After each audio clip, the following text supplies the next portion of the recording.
Seigneur, notre Dieu, notre Père, nous te remercions infiniment parce que tu es bon pour nous. Tu es celui qui nous aime par-dessus tout.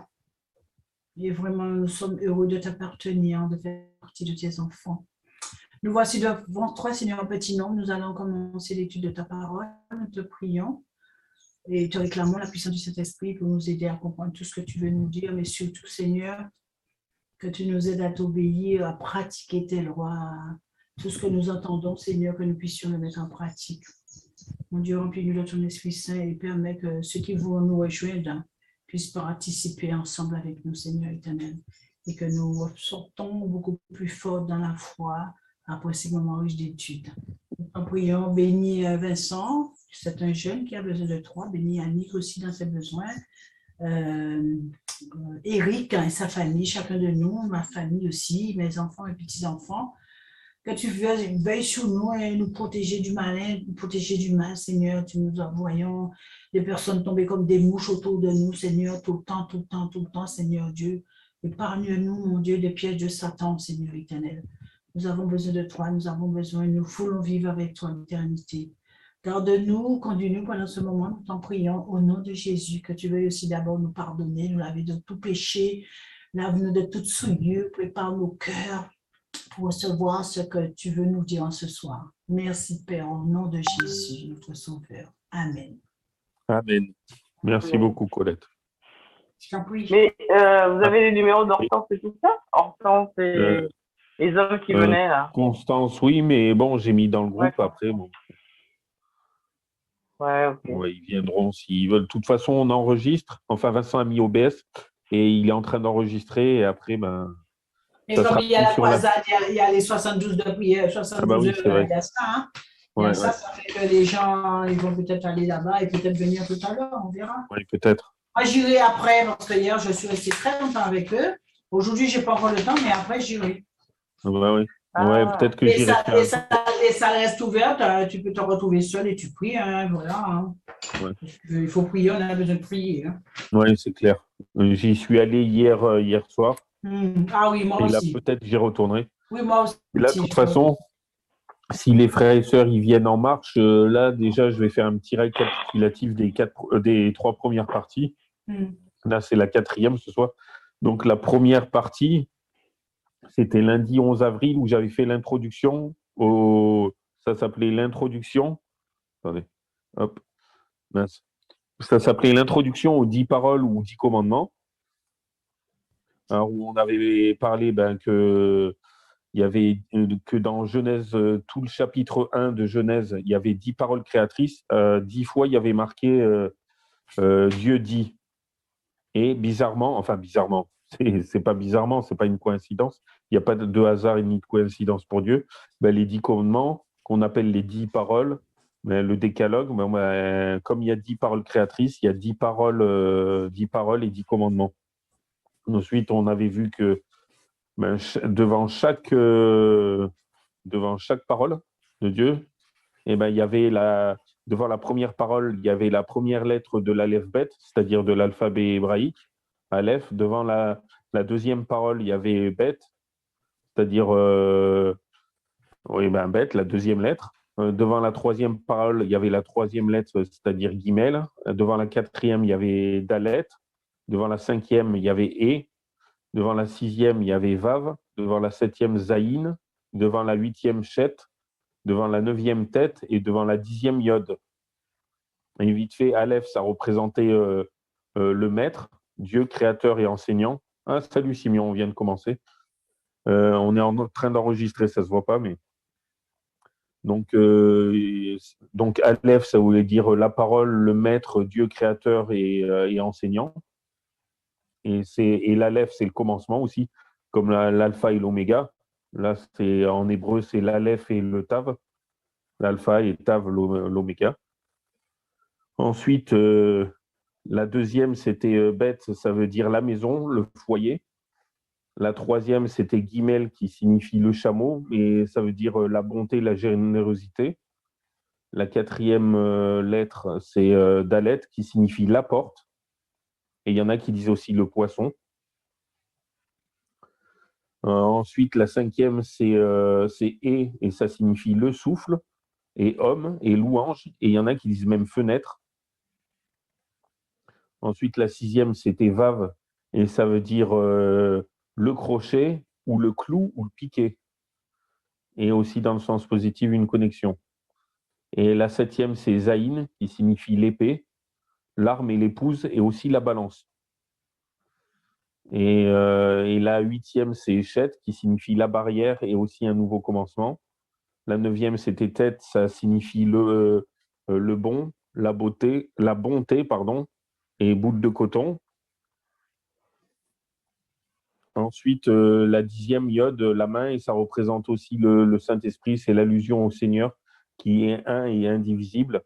Et c'est aussi la plus petite lettre de l'aleph bête, parce que Dieu s'est fait homme, et donc lui qui est tout, l'aleph c'est la première et la plus grande de toutes les lettres, et il s'est fait petit, il s'est fait homme.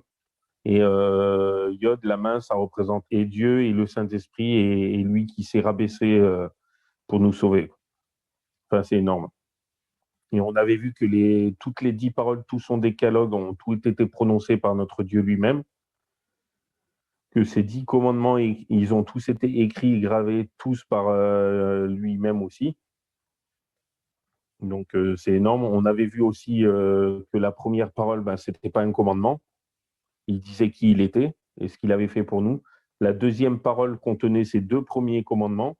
La troisième parole, son 3e commandement. Quatrième parole, 4e commandement. 5e parole, 5e commandement. 6e parole, 6e commandement. 7e parole, 7e commandement. 8e parole, 8e commandement. 9e parole, 9e commandement. Et 10e parole, 10e commandement. Et je le mettrai dans les groupes, hein, mais j'attends de finir. Je fais un peu comme Tito.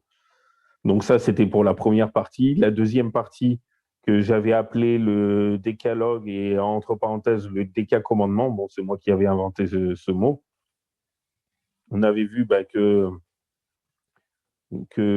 Dieu, il n'était pas que le Dieu des Juifs, avec plusieurs versets comme quoi il était notre Dieu aussi.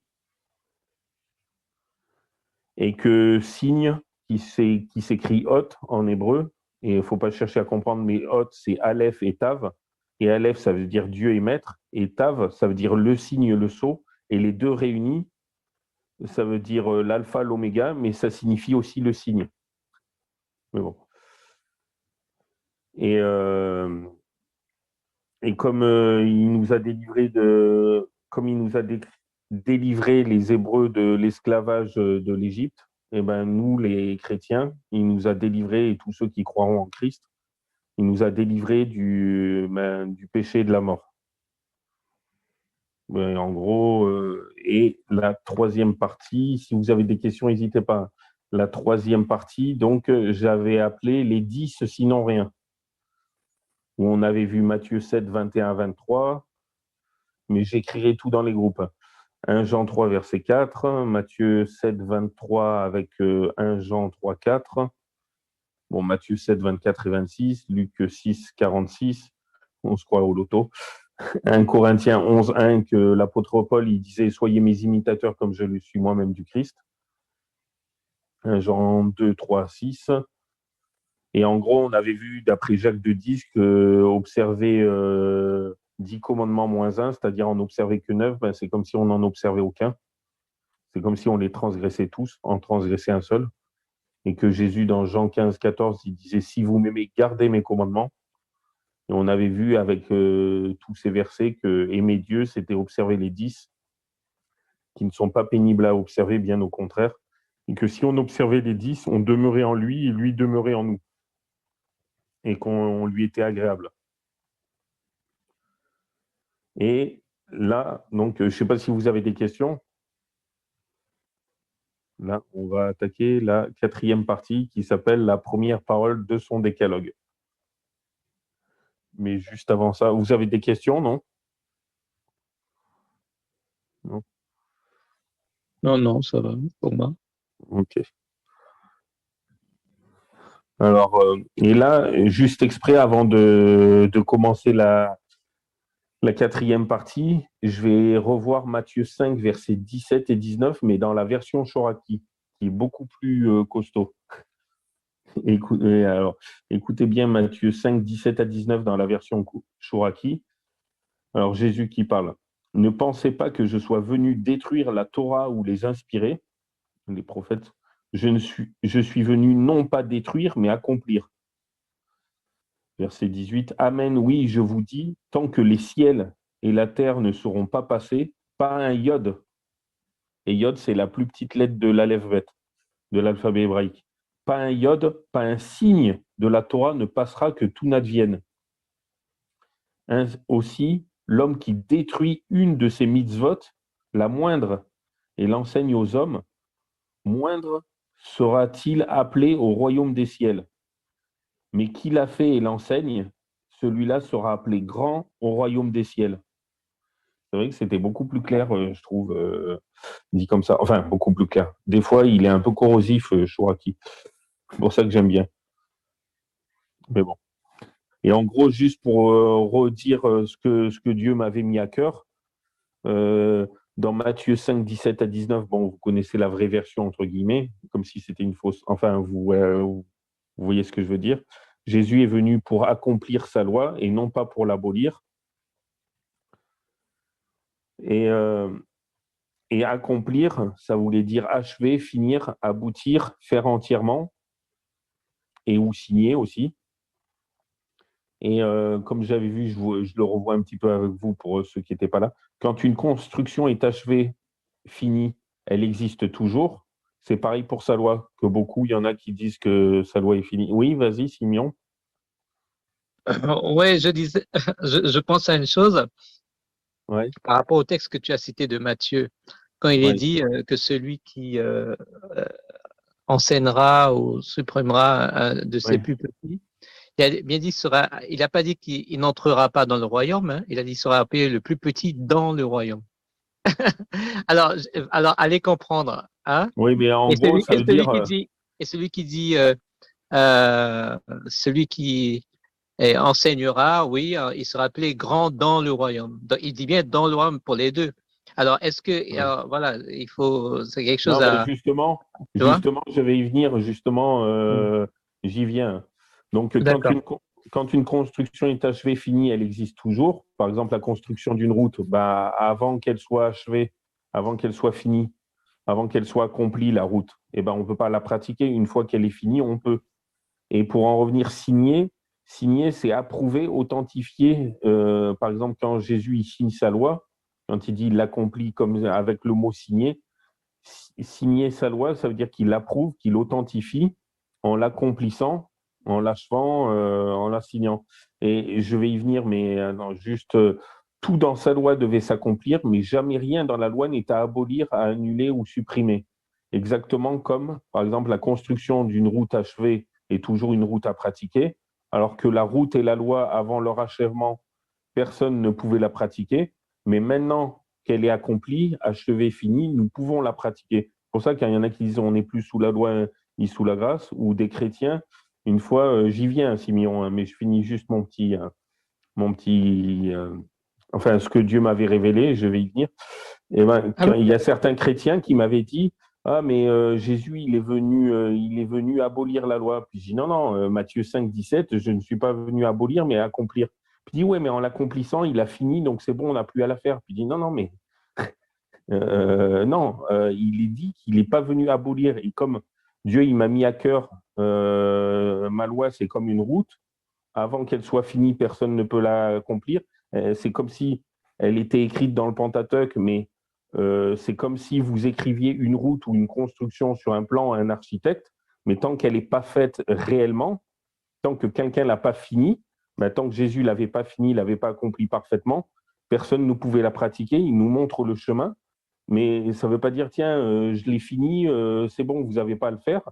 Imaginez le GPS aussi, vous devez aller à un endroit, et c'est la destination finale, mais il faut venir à lui, c'est lui qui a montré le chemin, et une fois que vous êtes arrivé à la destination finale, la route est toujours là. Mais bon, enfin bref, je vais continuer vite fait mon explication, parce que j'ai l'impression des fois j'embrouille plus qu'autre chose. Alors la route et la loi, avant leur achèvement, personne ne peut la pratiquer, mais maintenant qu'elle est accomplie, achevée, finie, nous pouvons la pratiquer. Et celui qui transgresse même un seul commandement, c'est-à-dire celui qui pratique que 9 commandements sur les 10 qui existent, pourtant il y en a 10, et qui enseigne à faire pareil, c'est-à-dire qui enseigne à pratiquer que 9 commandements sur les 10 au lieu de tous les 10, car il y en a 10, il en existe 10, ne sera pas sauvé puisqu'il rejette la loi, le chemin de Dieu. Il rejette la route tracée, la route achevée, la route signée par Dieu. Mais j'en viens. Celui qui les observe tous ces 10, et qui les enseigne tous ces 10, sera agréable à et agréé par Dieu, car il fait sa volonté, car sa volonté, c'est pratiquer tous ses commandements, tous ces 10, et il entrera dans son royaume avec et grâce au chemin, la vérité et la vie, c'est-à-dire Jésus, Jean 14,6, qu'il est le chemin, la vérité et la vie, nul ne vient au Père que par lui. Et le plus petit, en termes hébraïques, ça veut dire trop petit, trop minable pour y entrer dans son royaume. Et grand, ça veut dire digne d'y rentrer. Et trop petit, ça veut dire indigne d'y rentrer. Donc, ils sont appelés tous les deux. Donc, l'un petit, ils sont appelés, ça veut dire qu'il n'y est pas. Ils sont appelés le plus petit, c'est-à-dire moindre. C'est-à-dire, il est trop petit pour y rentrer. Et le grand, lui, il est assez grand pour y rentrer. Eric, nos pasteurs disaient, cette histoire de plus petit, ne pas rentrer dans le royaume parce que on n'enseigne pas bien, en fait, ce que tu as dit là, hein, le thème que tu as utilisé. Ça veut dire qu'il n'entrera pas du tout. Oui. Celui qui enseigne à transgresser la loi, enfin bon, il n'entrera pas du tout. Oui, c'est ce que je disais, justement. Et justement, il y en avait plein de mon église qui titillaient il y a 6-7 ans, alors que j'avais pas le don des versets bibliques. Et il me titillait, il me dit, le plus petit, ça veut dire qu'on peut y rentrer. Et puis je dis, non, le petit. Même là, je disais, le plus petit, ça veut dire qu'on est trop petit pour y rentrer, qu'on n'est pas digne d'y rentrer. C'est pour ça que lundi, j'ai appelé ça les 10 sinon rien. Donc, pourquoi il faut observer les 10. Et écoutez bien maintenant la Chouraki, qu'est-ce qu'elle dit, toujours dans Matthieu 5, versets 21 à 23. Alors là, c'est pour ça que j'aime bien. Vous avez entendu qu'il a été dit aux anciens, n'assassine pas, qui assassine est passible de jugement. Or moi, je vous dis, qui brûle sans raison contre son frère est passible de jugement. Qui dit à son frère Raka, vaurien, est passible du Sanhédrin. Et qui lui dit fou est passible du feu de la géhenne. Ainsi, si tu offres ton présent à l'autel, et si tu te souviens que ton frère a quoi que ce soit contre toi, laisse-le. Non, mais vous imaginez, c'est vachement costaud, Chouraki, je trouve. Bonsoir Niki, bienvenue. Bonsoir Niki, bienvenue. Merci, bonne soirée. On a commencé il n'y a pas longtemps, mais c'est en train d'enregistrer. Bonsoir. Ok, il n'y a pas de souci. Bonsoir Niki. Je pose la Chouraki. J'aime pas trop l'utiliser, mais des fois, je trouve que les textes sont plus corrosifs. Mais j'aime pas trop l'utiliser depuis que je sais qu'il a traduit le Coran. Chouraki, c'est un juif, c'est ça? C'est un juif? Ouais, c'est un juif, mais il traduit le Coran, franchement. Enfin, bon, bref, c'est pas grave. Je ferme la parenthèse. On va pas s'attarder sur ce sujet-là, sinon. Alors, maintenant, je vais voir avec vous, donc, Exode 20. Alors, Exode 20, les 2 premiers versets de Exode 20. Vous y êtes?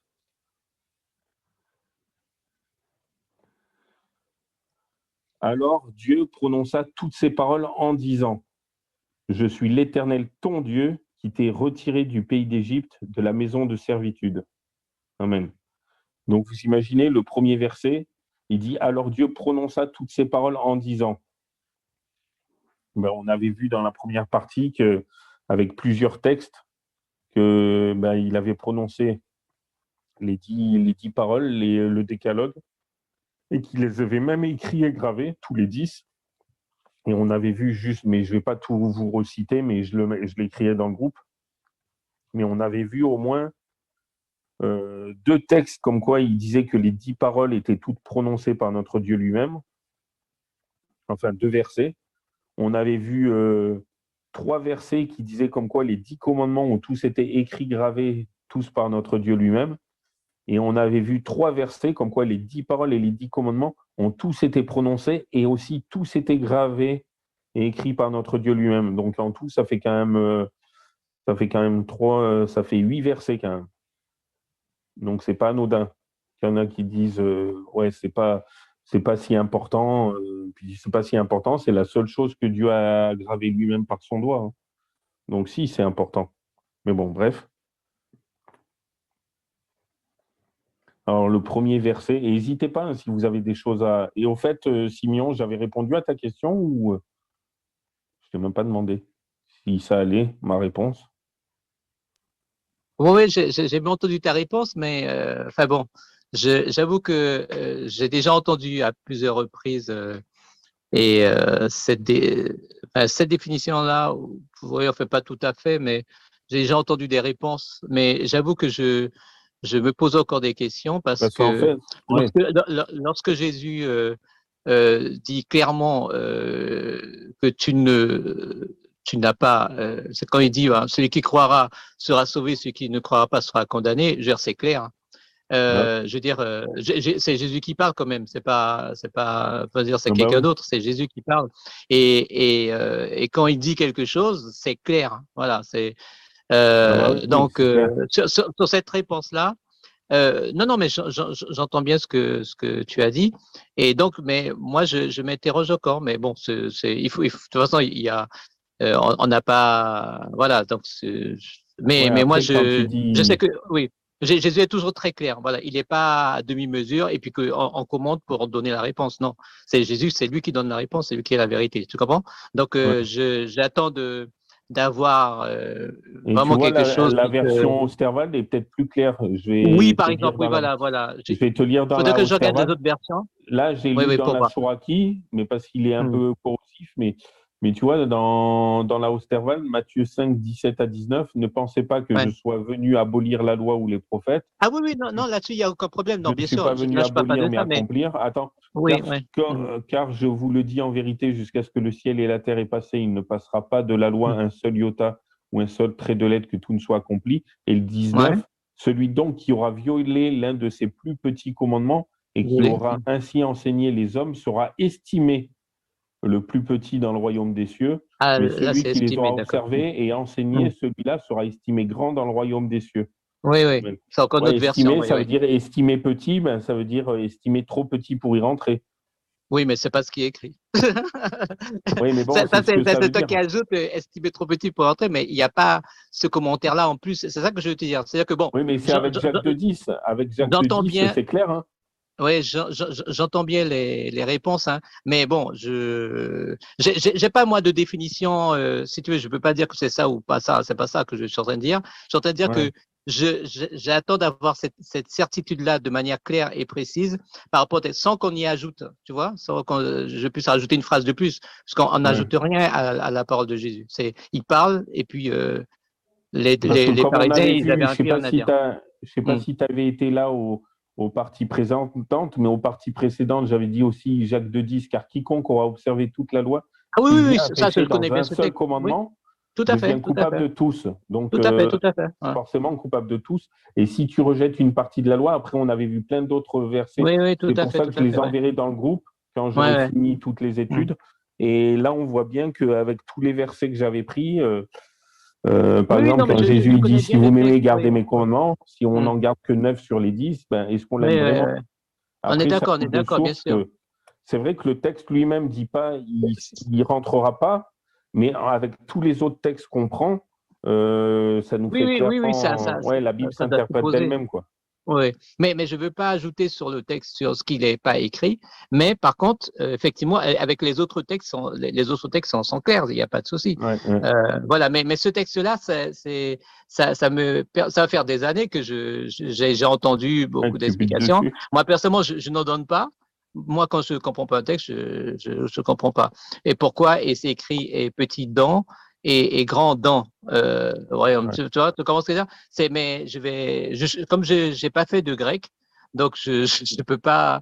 Mais je vais continuer à creuser la chose. Mais bon, non, mais j'entends bien ta réponse. Et, après, des fois, il y a la Strong. Je ne sais pas si tu as la Strong comme application. Ils expliquent les mots, même sans avoir fait de grec. La Bible Strong. Ah oui. En fait, oui, je l'ai avec EMC et EMCI TV. Je crois qu'ils ont. Je t'enverrai le lien pour la Bible Strong normale, quoi. Enfin. D'accord. Parce que EMCI, ils sont contre le sabbat, donc Ah, suis un oui, non, mais peu, ouais. moi je ne suis pas enfermé. Non, non, moi, ça ne me pose pas de problème. À Non, partir mais du c'est moment pas que pour ceux ça. qui écrivent, Ça veut dire qu'ils vont mettre un commentaire comme ça les arrange eux. C'est pour ça que j'aime non, moins. non, je parle que, non, la partie strong, bon, je parle pas des commentaires, hein, parce que moi, j'aime pas les commentaires non plus. Hein. Et moi, la partie strong, en fait, il donne la définition directe. Après, Ouais. quand c'est non, non, moi, je suis pas tellement commentaire. Moi, je suis la parole, j'aime pas ce qu'on ajoute, ça m'intéresse pas tellement, en fait. Mais j'aime bien, c'est pour ça que, bon, tu donnes beaucoup de textes, c'est clair et précis, c'est ce qui m'intéresse. Mais généralement, les strong, même s'il y a d'autres, n'importe quel site qui le fait, les strong, Ouais. ils respectent les strong. Il y a le numéro, ça correspond et tout. Ouais. Après, les commentaires, ça c'est autre chose. Mais moi, non, non, c'est pas pour les commentaires que j'y vais.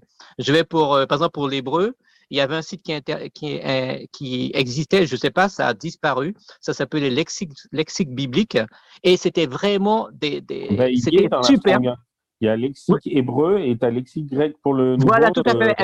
Il Je te marche plus le montrerai. site. Le site, il est mort, alors que moi, ça va faire des années que j'avais dessus. Je ne sais pas si c'est parce qu'ils n'ont pas renouvelé Mais le moi, nom de j'en ai un domaine. autre. Ben, j'ai un Strong.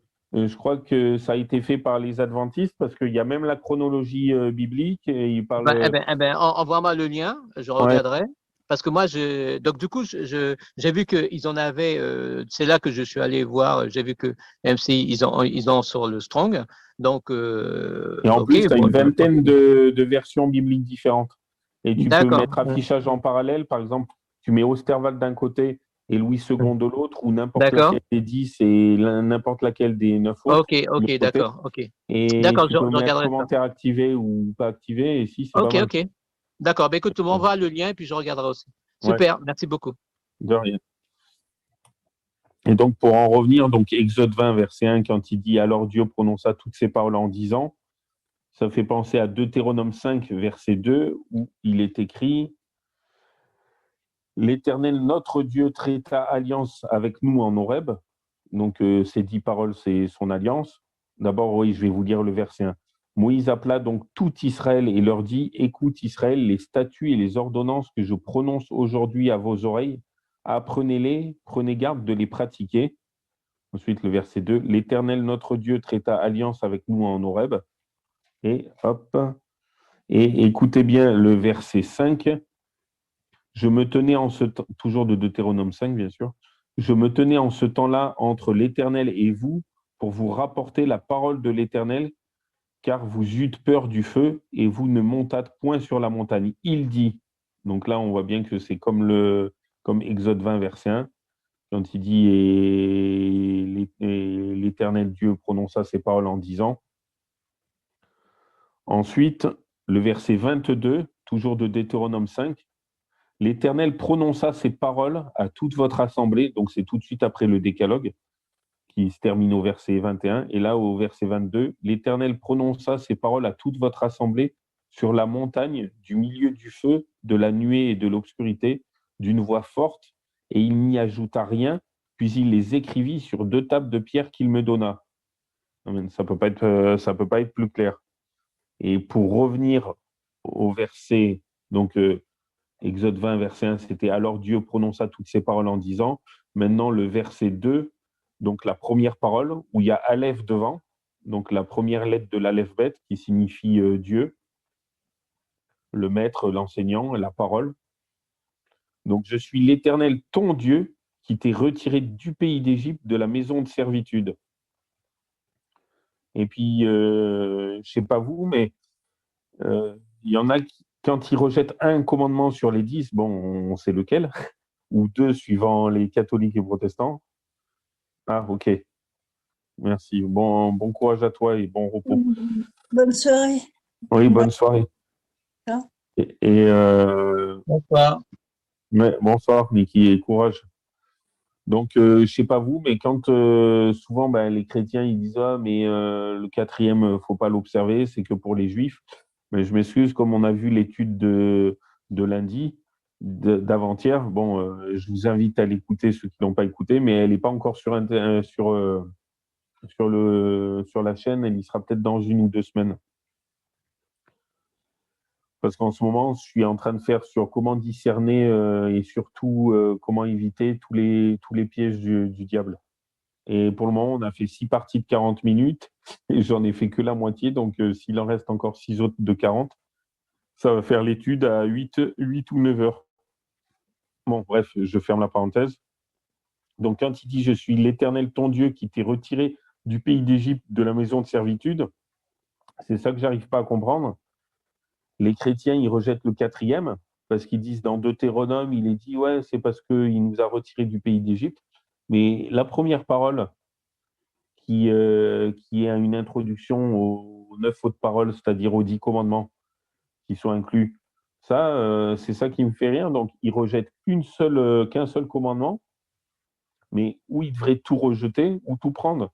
C'est comme, bon, je vais y revenir, mais comme j'avais dit lundi, imaginez, pour ceux qui ont le permis et une voiture, imaginez vous roulez, vous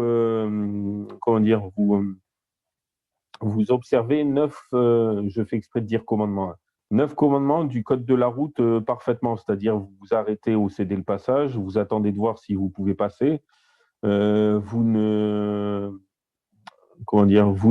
transgressez pas un feu stop non plus, un panneau stop, pardon.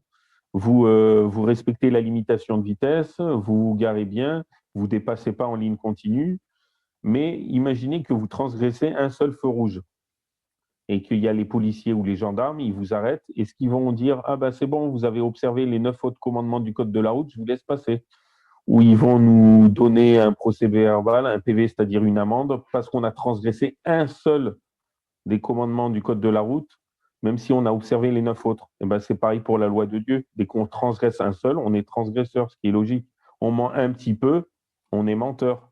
On se salit un peu, ben on est sale. C'est logique.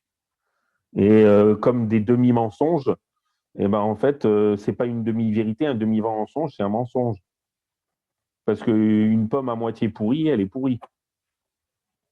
Bon, vous allez me dire, vous pouvez couper la moitié et manger le reste, mais bon, un demi-mensonge, c'est un mensonge. On transgresse même 1 sur 10, ben, on est transgresseur de la loi. Et ça me fait rien, les chrétiens qui disent, bon, bref, je ferme la parenthèse.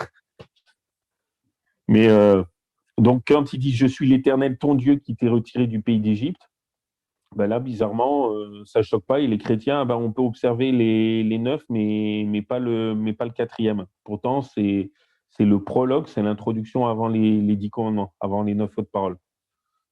Mais bon, je vais y venir.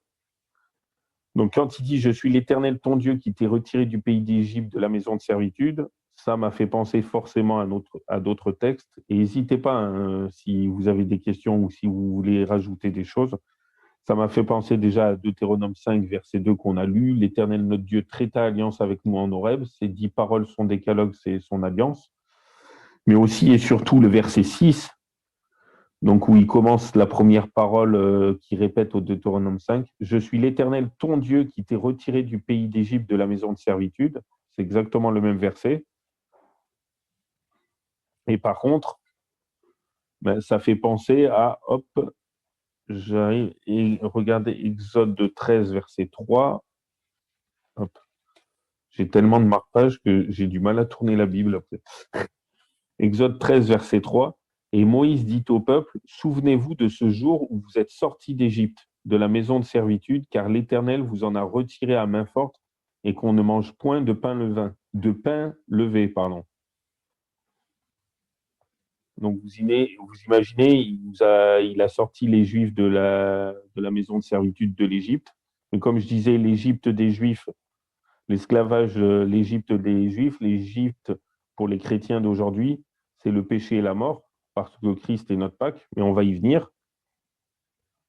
Bon, Deutéronome 5, 6, on l'a déjà lu. Et maintenant, je vais vous prendre avec vous Psaume 81. Alors, Psaume 81, je n'ai pas mis de marque-page, je suis là. Non, ça y est, je l'ai trouvé. Et je suis allé trop loin. Psaume 81, hop. Et ça va pour le moment, je ne vais pas trop vite.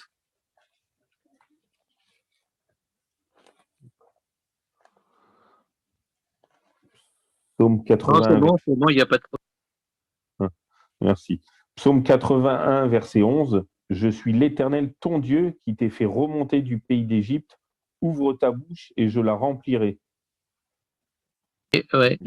Excuse-moi, je ne vais pas rester trop tard ce soir parce que je me suis engagé sur un autre Zoom où je dois être à la technique.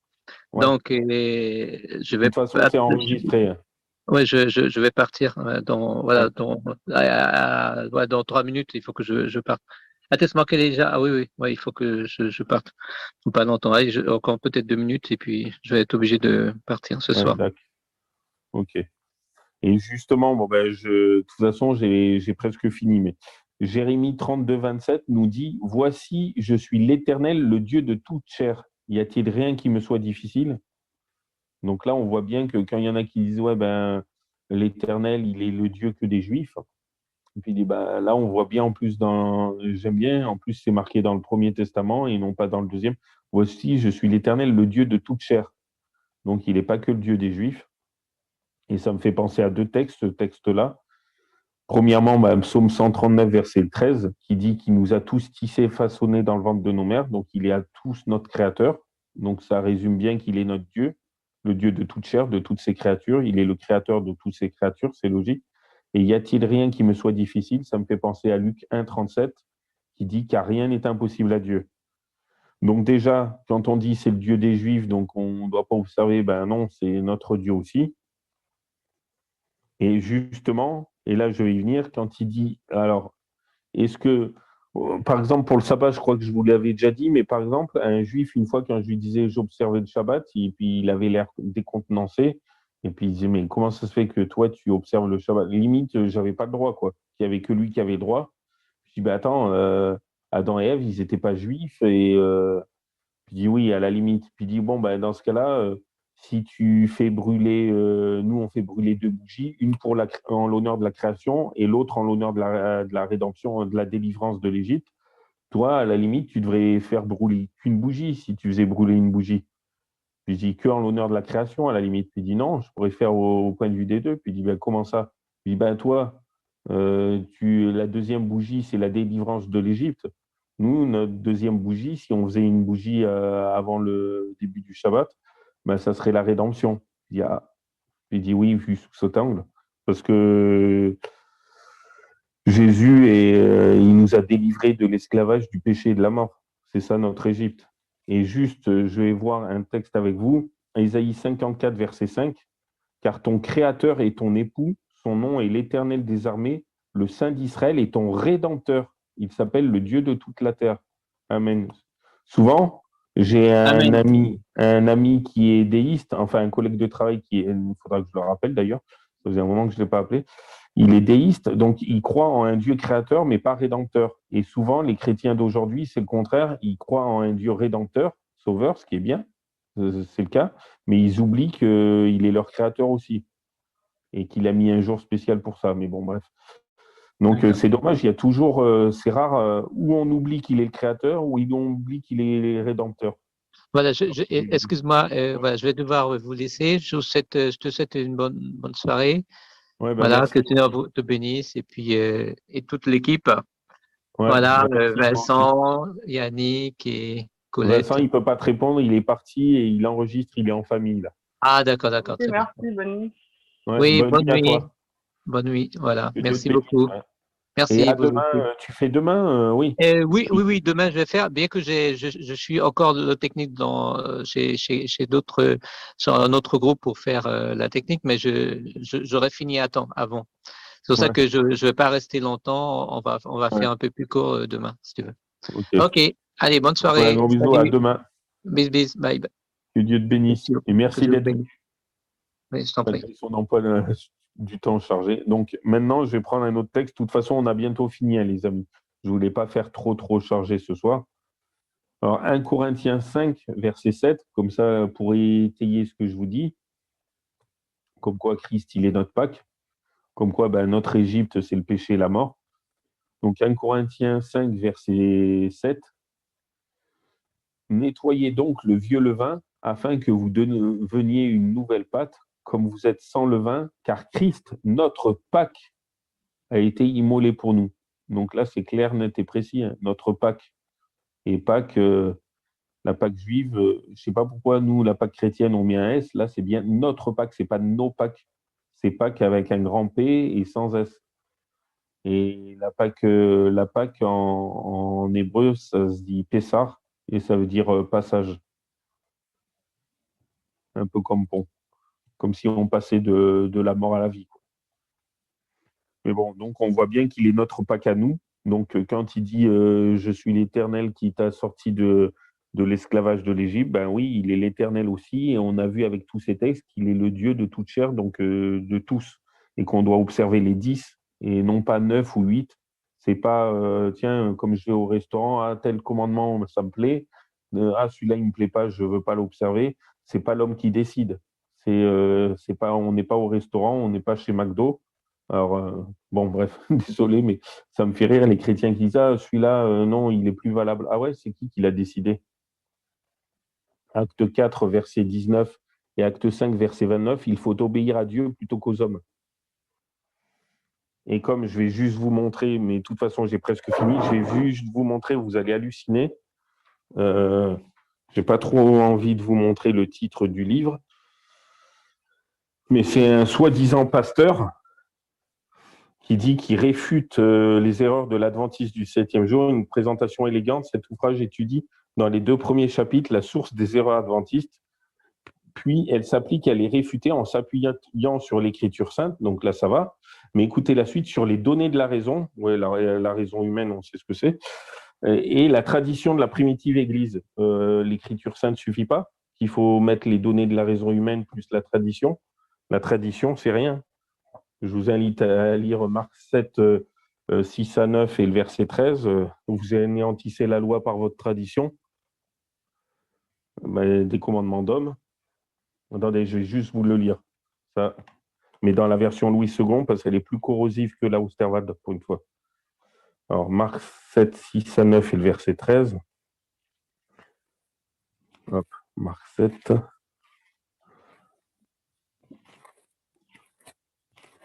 Et juste pour réfuter ce qu'il a écrit, je l'ai acheté, mais j'ai commencé à lire 1 ou 2 pages et j'avais envie de déchirer son bouquin.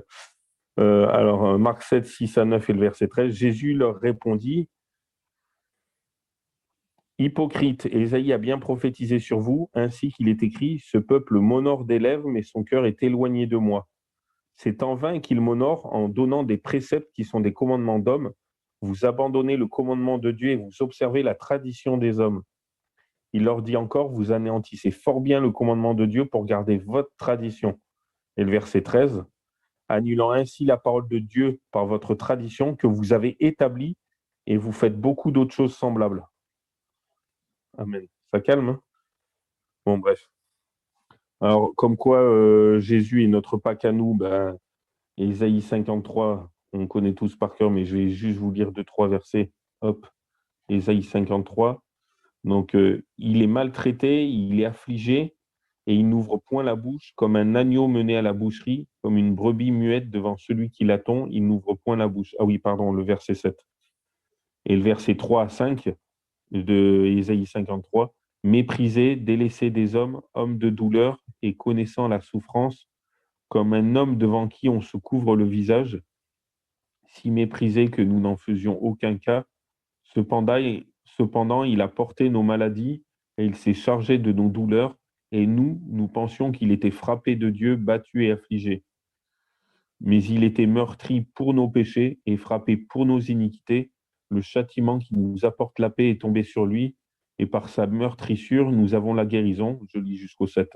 Nous étions tous errants comme des brebis, nous suivions chacun son propre chemin, et l'Éternel a fait venir sur lui l'iniquité de nous tous.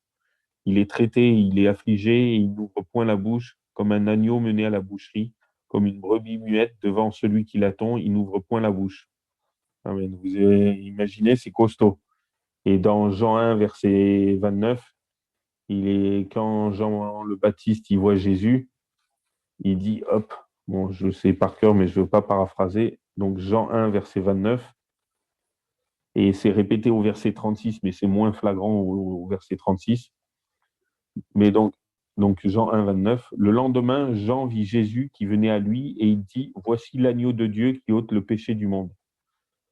Et le verset 36, et voyant Jésus qui marchait, il dit, voilà l'agneau de Dieu. Amen. Et un dernier texte, mais après je vais juste vous lire un petit passage que j'ai trouvé bien. Alors, 1 Corinthiens 15, verset 3. Donc 1 Corinthiens 15, verset 3. Or, je vous ai enseigné avant toute chose ce que j'avais aussi reçu, que Christ est mort pour nos péchés selon les Écritures. Bon, je lis jusqu'au verset 4. Et qu'il a été enseveli et qu'il est ressuscité le troisième jour selon les Écritures. Amen. Et par contre, j'ai découvert il n'y a pas bien longtemps une pépite, vous allez halluciner.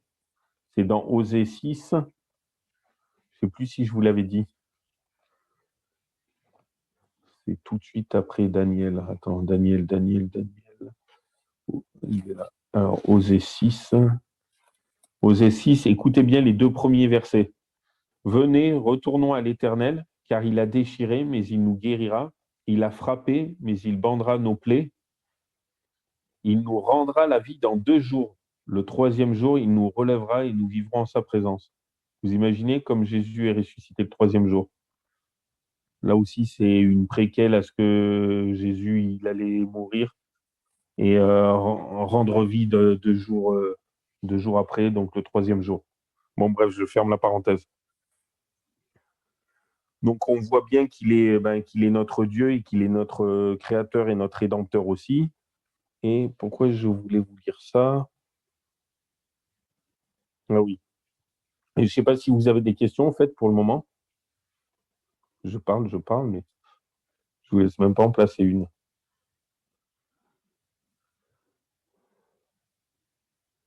Vous avez des questions, non? Alors, hop, je cherche. Attends, on a une. Donc, comme on avait vu lundi, il faut observer les 10 ou 0. Ça ne sert à rien de se fatiguer à en observer 7 ou 8 ou 9, mais c'est ou 10 ou 0. Alors, Naoum. Ah, j'avais un marquage sur Naoum et maintenant je ne l'ai plus. Alors, hop, je coupe. Hop. Alors, attendez, je coupe la caméra pendant que je cherche mon marquage. J'ai loupé mon marquage. Mais oui, est-ce que vous avez des questions pour le moment, sinon? Non?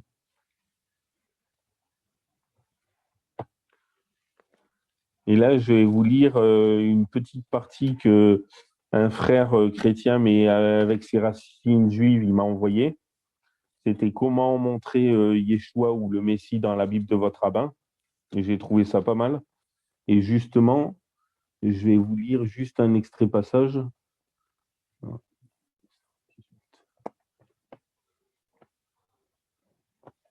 Hop.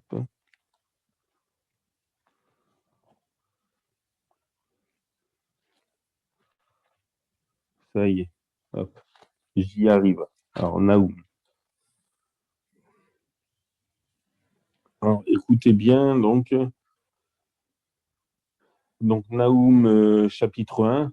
Normalement, c'est le 3e verset, mais je vous lis le début pour comprendre. Prophétie contre Ninive, livre de la vision de Naoum d'Elkosh. Écoutez bien le verset 2. L'Éternel est un Dieu jaloux et vengeur. L'Éternel est vengeur et il a la fureur à son commandement. L'Éternel se venge de ses adversaires et il garde sa colère à ses ennemis. Le verset 3. L'Éternel est lent à la colère et grand en force, mais il ne tient pas le coupable pour innocent. L'Éternel marche dans le tourbillon et la tempête, les nuées sont la poussière de ses pieds. Amen. Vous imaginez, en gros, quand il dit il a la fureur à son commandement, ça veut dire qu'il c'est tous. Il veut qu'on observe ses commandements à la lettre. Donc, il y en a qui disent que tel commandement, il a changé, ou tel autre, c'est pas terrible. Et je vais vous lire la note que je vous avais dit. Donc, dans Deutéronome 21-23, alors hop, Deutéronome 21-23, ça aussi, j'ai loupé la marque-page. J'ai tellement de marque-pages que ma pauvre Bible, elle va être défoncée en moins de 2. C'est déjà la 3e. La première, elle a pris sa retraite. Il n'y a plus de couverture. Deutéronome 21, 23.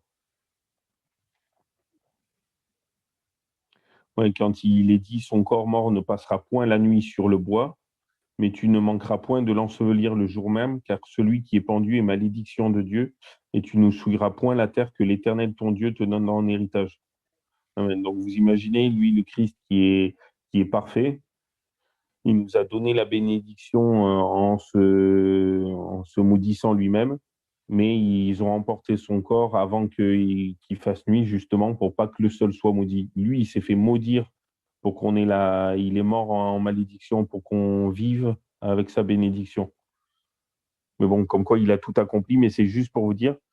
Donc cette note avec Naoum et le psaume 22 quand il dit « Mon Dieu, pourquoi m'as-tu abandonné ?» Dans la Torah, la mort n'est pas seulement la malédiction du péché, la mort est également la peine légale de la justice afin que l'honneur de Dieu ne soit pas remis en cause en permettant que le mal reste impuni. Voir Naoum 1, verset 3 que je vous ai lu juste avant. Par conséquent, faut-il s'étonner que la parole de Dieu exige dans la loi de Moïse la mort pour le péché, la mort pour les victimes des sacrifices dans le temple? Faut-il s'étonner que lorsque la parole de Dieu est venue à travers le Mashiach, c'est-à-dire le Messie, elle a satisfait sa propre demande? Ésaïe 53 nous montre le Messie comme étant une victime sacrificielle, en offrant sa propre vie pour faire justice et miséricorde à tous les pécheurs. La parole qui nous promet la vie à travers Moïse et les prophètes est venue pour mourir afin qu'aucun péché ne reste impuni. Le Messie est mort pour protéger les rachetés de la malédiction de la mort éternelle et pour apporter la justice divine, l'immortalité et le pardon. L'immortalité plus tard, bien sûr, quand il revient. La parole de Dieu est devenue notre Messie, notre libérateur. À travers sa mort, le Fils de Dieu a détourné la sainte fureur de son Père contre toute notre impiété. Il a pris sur lui la pénalité de la mort, non pas pour lui, mais pour nous. Et Ésaïe 53 nous dit, il a été blessé pour nos transgressions. Quand Yeshua, c'est-à-dire quand Jésus dit, mon Dieu, pourquoi m'as-tu abandonné? Mon Dieu, pourquoi m'as-tu abandonné?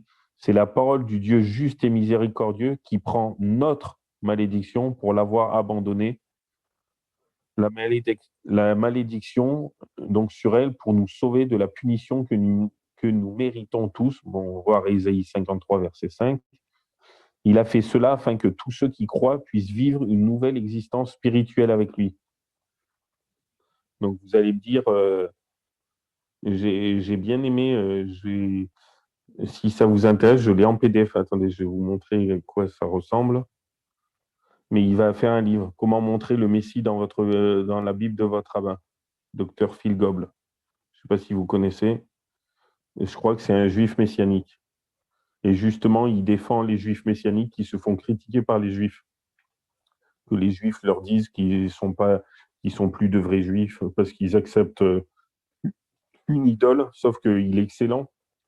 Je l'ai lu cet après-midi, il est vraiment, les arguments qu'il avance, n'importe quel juif qui nous écoute jusqu'au bout, bien sûr, il deviendra messianique après. C'est clair et net. Et attendez, je vais juste vous lire un petit, j'ai le temps, oui, ça va. Un petit, alors, attendez, c'est où? Je n'entends pas, je le trouve plus. Ah si. Écoutez bien, c'est tout petit. Ne rejetons pas la parole de Dieu en faveur d'une parole humaine. La Genèse nous dit que le premier homme rejeta la parole de Dieu pour une parole humaine. Cette parole humaine venait de son épouse. La source de cette parole n'était pas de Dieu. Allons-nous répéter l'erreur d'Adam et partager son sort, la mort? Deutéronome 4.2 nous dit de ne rien ajouter et de ne rien retrancher de la parole de Dieu. À partir du verset 30, à partir du verset 6 du chapitre 30 des Proverbes, nous pourrions en déduire que toute personne qui ajoute aux paroles de Dieu en utilisant les opinions des hommes nuit à sa parole infaillible et n'est rien d'autre qu'un menteur. Les écrits inspirés de la Brit Hadasha, c'est la Nouvelle Alliance, nous décrivent le judaïsme du Messie et nous montrent comment le peuple juif peut rester fidèle à la Torah et éviter l'assimilation culturelle tout en honorant le Messie. Bon, oui, je vais juste vous lire pour finir Deutéronome 4, verset 2 qui dit, et Proverbe 30, verset 6, Deutéronome 4, alors hop, Deutéronome 4, 2. Je ne sais pas pourquoi il n'a pas mis, il y a le 12, 32, enfin il y en a plein d'autres. Il y a le 12, 32, il y a Ecclésiaste 3, 14. Bon, déjà Deutéronome 4, 2, hop. Vous n'ajouterez rien à la parole que je vous prescris et vous n'en diminuerez rien, afin d'observer les commandements de l'Éternel, votre Dieu, que je vous prescris. 12, 32, hop. Vous aurez soin de faire tout ce que je vous commande. Tu n'y ajouteras rien et tu n'en retrancheras rien. Et moi, j'en rajoute un peu exprès, hein, désolé. Il y a Proverbe 30, verset 6. Proverbe 30, verset 6. Alors, Proverbe 30, verset 6. Ah, pas psaume, proverbe. Proverbe 30, verset 6. J'y suis presque. Hop. Alors, Proverbe 30, verset 6, c'est les sentences et les prières d'Agur. Alors, n'ajoute rien à ces paroles de peur qu'ils ne te reprennent et que tu ne sois trouvé menteur. Et Ecclésiaste 3, 14. Et après, j'arrête. Ecclésiaste 3, 14. Je suis allé trop loin. Ecclésiaste 3, 14. Comme quoi la parole de Dieu est claire. Hein. J'ai reconnu que tout ce que Dieu fait subsiste à toujours. Il n'y a rien à y ajouter, ni rien à en retrancher. Et Dieu le fait afin qu'on le craigne. Amen. Bon, et vous connaissez par cœur Apocalypse 22, 18 et 19, mais je vais vous le relire. Je proteste à quiconque entend les paroles de la prophétie de ce livre que si quelqu'un y ajoute, Dieu fera tomber sur lui les plaies écrites dans ce livre, alors que le vrai terme, c'est Dieu ajoutera sur lui les plaies écrites dans ce livre. Et le verset 19, et si quelqu'un retranche des paroles du livre de cette prophétie, Dieu retranchera sa part du livre de vie et de la sainte cité et les choses qui sont écrites dans ce livre. Donc vous imaginez tous les versets qui disent qu'il ne faut rien ajouter ni retrancher. Par contre, il y en a, ils ajoutent rien, ils retranchent rien, mais ils tordent le sens. Et c'est pas mieux, je vais juste vous lire ce que l'apôtre Pierre il dit là-dessus, 2 Pierre 3, verset 16. Mais je vais vous lire à partir du 15 pour comprendre. Et croyez que la longue patience de notre Seigneur est votre salut, comme Paul, notre frère bien-aimé, vous l'a aussi écrit, selon la sagesse qui lui a été donnée. Écoutez bien le verset 16. Et comme il le fait dans toutes ses épîtres, quand il parle de ces choses, parmi lesquelles il en est de difficile à entendre ou à comprendre, que les personnes ignorantes et mal assurées tordent, comme les autres écritures, à leur propre perdition. Amen. Donc ça veut dire que il y en a qui, les écrits de Paul, il faut dire ce qui est, ils sont compliqués à comprendre. Et il y en a qui tordent le sens, mais pour leur propre perdition. Mais le problème, c'est que s'ils entraînent d'autres avec eux, donc comme quoi, il faut se méfier des faux bergers. Mais voyez, comme les autres écritures, donc en fait, ils ne tordent pas que les écrits de Paul, ils tordent toutes les écritures. Et il y en a plein, ils ajoutent rien, ils retranchent rien, mais ils tordent le sens. C'est pour ça que c'est important de demander le Saint-Esprit de Dieu qui nous inonde de sa sagesse et qu'on soit des béréens, de vérifier tout pour voir si c'est juste ou non. Mais donc, ouais, c'est vraiment... Je ne sais pas si vous avez des questions.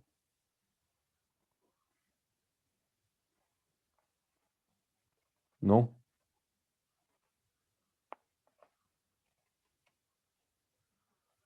Bon, on va prier si vous voulez. Ouais, déjà 1 heure pour dire pour dire juste la première parole. Ça sera 1 heure et demie pour dire la deuxième parole parce qu'il y a les 2 commandements en plus dans la deuxième parole. Donc, est-ce que l'une de vous veut prier? Tu veux prier, Yannick, ou tu veux reprier Colette?